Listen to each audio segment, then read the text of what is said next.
Texte par Lord Maitreya, transmis par Channeling. L'énergie à partir des déchets.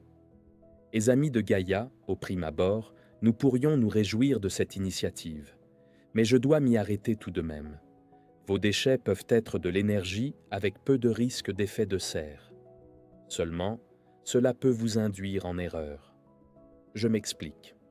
Si cette énergie peut être recyclée à partir de tous vos déchets, qui à la base étaient des polluants, ne vous vient-il pas à l'idée qu'il faut d'abord changer de base de déchets?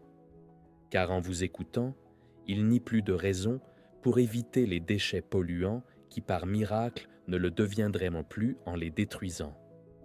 Mais de qui se moque-t-on?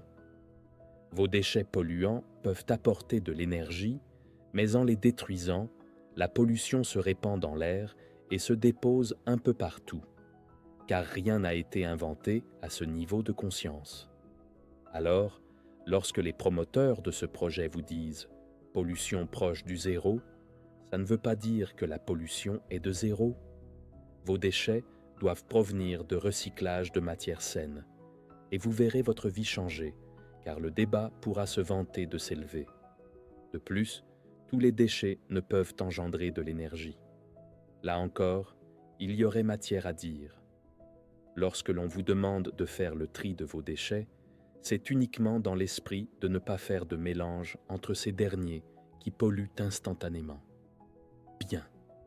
Mais qu'en est-il de ceux qui ne polluent pas et qui deviennent polluants sans l'intervention de la main de l'homme? Des matières polluent délibérément leur environnement après quelque temps de vie, et là, je ne parle pas que de pétrochimie. Eh bien, une fois détruit, se répand encore dans l'air un résidu visqueux. Au lieu de chercher à améliorer la manière de détruire vos déchets, cessez de vous servir de certaines ressources naturelles qui, à la base, n'étaient pas faites pour être transformées, pour les besoins de l'homme.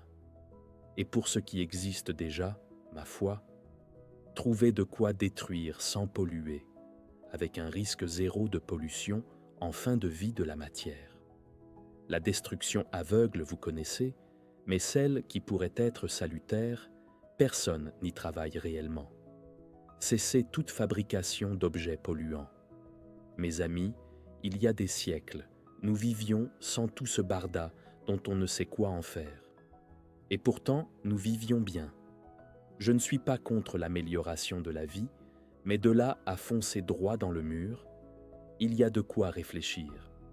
Alaya, cette Chanel passionnée par le devenir de ses congénères, se met au service de la bonne cause à chaque fois qu'elle prend un texte, et c'est sa leçon qu'elle applique par la suite. Alors, pourquoi pas vous? N'auriez-vous pas compris l'importance de ces textes? Ne vous sentez-vous pas concerné? Seriez-vous hermétique au bon sens? J'ai connu la vie sur Gaïa, il y a des siècles de ça. Je vivais sur Terre lorsque la Chine impériale menaçait déjà l'empire tibétain. Et les hindouistes craignaient aussi d'être envahis. Cette unique vie me permit de comprendre où se trouvait la vraie foi, et je sus, en cette période troublée, me positionner.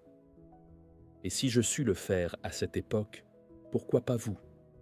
Les pièges restent les mêmes, et le trouble règne en maître comme autrefois. En somme, rien n'a changé, et pourtant tout est possible. Profitez de cet instant pour vous démarquer et évoluer. Le roi des rois compte sur vous. Merci de votre écoute et à bientôt.